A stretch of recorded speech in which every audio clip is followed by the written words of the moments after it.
आज हम पढ़ेंगे इकोसिस्टम के बारे में। सबसे पहले है इकोसिस्टम में क्या-क्या पढ़ेंगे वो देख लेते हैं।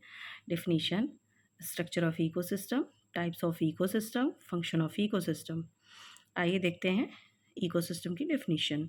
Ecosystem is an aggregate system formed as a result of interaction between biotic and abiotic factors.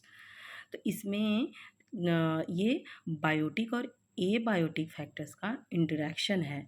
मतलब बायोटिक फैक्टर से आप समझ सकते हैं कि बायोटिक जो होते हैं वो लिविंग फैक्टर होते हैं और एबायोटिक जो होते हैं वो नॉन लिविंग फैक्टर्स होते हैं। तो बायोटिक को हिंदी में जीवीय घटक कहते हैं और एबायोटिक को अजीवीय घटक बोलते हैं। The term ecosystem was first of all proposed by A.G. Tansley in 1935। A.G. Tansley ने इसका टर्म जो है इकोसिस्टम टर्म A.G. Tansley ने 1935 में दिया था। अब हम देखते हैं इसका structure of ecosystem. Structure of ecosystem में सबसे पहले बायोटिक कंपोनेंट्स एबायोटिक कंपोनेंट्स और दूसरा बायोटिक कंपोनेंट्स। एबायोटिक कंपोनेंट्स में फिजिकल फैक्टर्स और केमिकल फैक्टर्स हैं। बायोटिक कंपोनेंट्स में ऑटोट्रॉफिक कंपोनेंट्स हैं और हेट्रोट्रॉफिक कंपोनेंट्स हैं।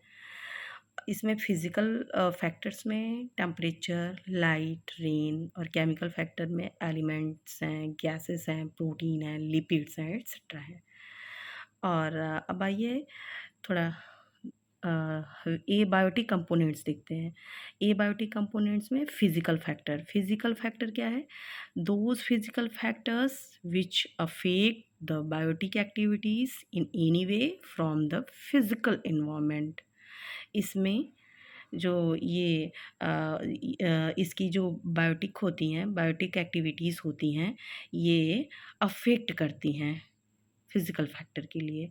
ये या तो पॉजिटिवली भी अफेक्ट कर सकती हैं और नेगेटिवली भी अफेक्ट कर सकती हैं, दोनों तरीके से अफेक्ट करती हैं। For example temperature, rain, humidity and light. तो जैसे इसमें रेन को देखते हैं।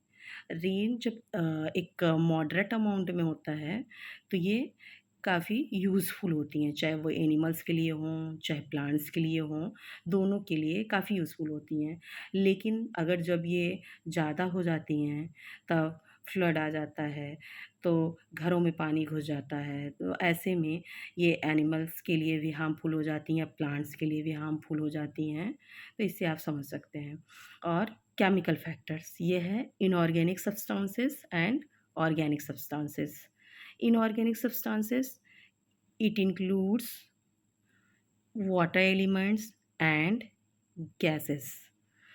एलिमेंट में कार्बन है, ऑक्सीजन है, नाइट्रोजन है, फॉस्फोरस है, जिंक है, कॉपर है, एट्सेट्रा।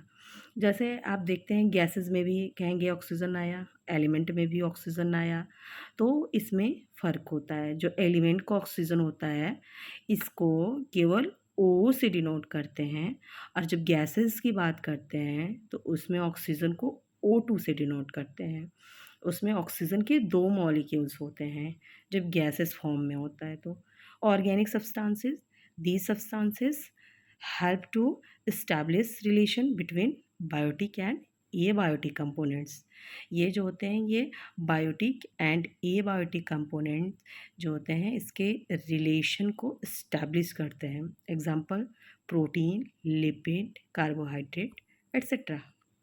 अब आइए हम देखते हैं फर्स्ट नंबर पे एबायोटिक कंपोनेंट्स और अब सेकंड नंबर पे बायोटिक कंपोनेंट्स आ गया। तो बायोटिक कंपोनेंट्स क्या होता है? On the basis of nutrient relations of organism, biotic components divided into 2 types. जैसे कि ये लिविंग फैक्टर होते हैं। तो बायोटिक कंपोनेंट्स में क्या आ जाएगा? ऑटोट्रॉफिक कंपोनेंट्स आ जाएगा और हेट्रोट्रॉफिक कंपोनेंट्स आ जाएगा। तो हेट्रोट्रॉफिक कंपोनेंट्स में कंज्यूमर्स आते हैं और डिकम्पोजर्स आते हैं। कंज्यूमर्स में प्राइमरी, सेकेंडरी, टर्शियरी कंज्यूमर्स आते हैं। और अब सबसे पहले नंबर पे हम ऑटोट्रॉफिक कंपोनेंट्स देख लेंगे। ऑटोट्रॉफिक कंपोनेंट्स वो होते हैं आल्सो कॉल्ड प्रोड्यूसर्स, ये प्रोड्यूसर्स होते हैं। Example green plants, photosynthetic bacteria. Synthesize complex substances from simple substances fixing solar energy. तो इसमें जैसे आप ये लीफ को देख रहे हैं, ये सन से इसमें सनलाइट पड़ी फोटोसिंथेसिस के प्रेजेंस में, लीफ ने कार्बन डाइऑक्साइड को लिया और इसने अपना फूड प्रिपेयर किया और ऑक्सीजन को रिलीज़ किया। तो ये मानव के द्वारा जो होता है वो ऑक्सीजन ग्रहण की जाती है, वो इनको लेते हैं। और जब प्लांट की बात आती है तो उसमें वो कार्बन डाइऑक्साइड लेते हैं और ऑक्सीजन को रिलीज़ करते हैं, और ह्यूमन की बात आती है तो उसमें ऑक्सीजन लेते हैं और कार्बन डाइऑक्साइड रिलीज़ करते हैं। अब आइए सेकंड नंबर पे देखें हम heterotrophic component. These component utilize and decompose the complex substances synthesize by autotrophs. और इसमें जो होते हैं, अब आगे कंज्यूमर्स। कंज्यूमर्स जो होते हैं, those organism that consume foods substances synthesize by producers are called consumers. तो इसमें primary consumers, secondary consumer and tertiary consumer. तो इसमें प्राइमरी कंज्यूमर्स में अगर आप देखेंगे तो इसमें डियर है, गोट है, रैबिट है, इंसेक्ट एट्सेट्रा। और अब सेकेंडरी कंज्यूमर में, जैसा कि आप सेकेंडरी कंज्यूमर में देखेंगे तो इसमें जो भी हैं सेकेंडरी कंज्यूमर में, ये फ्रॉग है, बर्ड्स हैं, लिजर्ड हैं एट्सेट्रा। तो जो सेकेंडरी कंज्यूमर होते हैं वो द प्राइमरी कंज्यूमर पे डिपेंड होते हैं। और आइए आगे tertiary consumer, large fishes, python, lion etcetera. जो टर्शियरी होते हैं वो प्राइमरी और सेकेंडरी कंज्यूमर को के ऊपर डिपेंड होते हैं और ये इनको ग्रहण करते हैं। और जैसे कि ये है आप सेकेंडरी में फ्रॉग, बर्ड्स, लिजर्ड, तो ये हैं। तो ये इसमें क्या क्या लेते हैं, जैसे ये हो गया डियर, हो गया गोट, हो गया रैबिट, हो गया इंसेक्ट, हो गया। तो ये इसको घास खाता है, और ये गोट भी घास खाती है, रैबिट भी घास खाता है इन सब में। और जैसे ये large fishes, Python, line, line हो गया तो लाइन जो होता है वो डियर भी खाता है, गोट भी खाता है, रैबिट भी खाता है। तो ऐसे ये एक दूसरे के ऊपर डिपेंड होते हैं। तो जो सेकेंडरी होता है वो प्राइमरी पे होता है, टर्शियरी जो होता है सेकेंडरी और प्राइमरी दोनों पे डिपेंड होते हैं। अब आइए हम लोग देखते हैं decomposers. They are saprophytic such as bacteria, fungi etcetera. इसमें dead bodies of animals, animal के डेड बॉडीज़ हो गया, प्लांट पार्ट्स हो गया। तो इसमें ये सब जो होते हैं डेड बॉडीज़ होते हैं, प्लांट्स पार्ट्स होते हैं। तो जब ये डिकम्पोज होते हैं, या जैसे आप कह सकते हैं एक्सक्रीटा होता है, ये सब होते हैं जितने भी वेस्ट मटेरियल होते हैं, इन सब को ये बैक्टीरिया और फंजाई जो होते हैं ये ये इनको खाते हैं, इन पे होते हैं, और उसके बाद जो होते हैं इनका डिग्रेडेशन हो जाता है, तो सिंपल कंपोनेंट्स बन जाते हैं। या ये कहते हैं ना कि ये सॉइल में ही ये मिल जाते हैं, तो इनका डिकम्पोज हो जाता है। और आइए अब देखते हैं टाइप्स ऑफ इकोसिस्टम। इसमें natural ecosystem and artificial ecosystem, two types के हैं इकोसिस्टम। Ecosystem are natural, there is no interference of man. इसमें ये नेचुरल होते हैं, इसमें मैन का कोई इंटरफेरेंस नहीं होता। और कंस्ट्रक्टेड आर्टिफिशियली ऑफ मैन, जैसे एग्रीकल्चरल लैंड एंड एक्वेरियम। तो इसमें ये जो होते हैं ये मैन द्वारा बनाए गए हैं, ये मैन मेड कह सकते हैं एग्रीकल्चरल लैंड जो होता है। और एक्वेरियम जिसे जिसमें फ़िश रखते हैं उसे एक्वेरियम कहते हैं। और अब आइए इसमें देखते हैं एक्वेटिक इकोसिस्टम और टेरेस्ट्रियल। नेचुरल में एक्वेटिक और टेरेस्ट्रियल, इसमें fresh water ecosystem, fresh water में आता है, इसको जलीय कह सकते हैं। जैसे एक्वेटिक का मतलब होता है जलीय और टेरेस्ट्रियल का मतलब होता है स्थलीय, मतलब जल से संबंधित है एक्वेटिक, और टेरेस्ट्रियल जो होता है स्थल से संबंधित है। तो इसमें जो आता है फ्रेश वाटर इकोसिस्टम, और इसमें आते हैं रिवर, वाटरफॉल, ये सब इसमें कह सकते हैं जो रनिंग वाटर वाले आते हैं।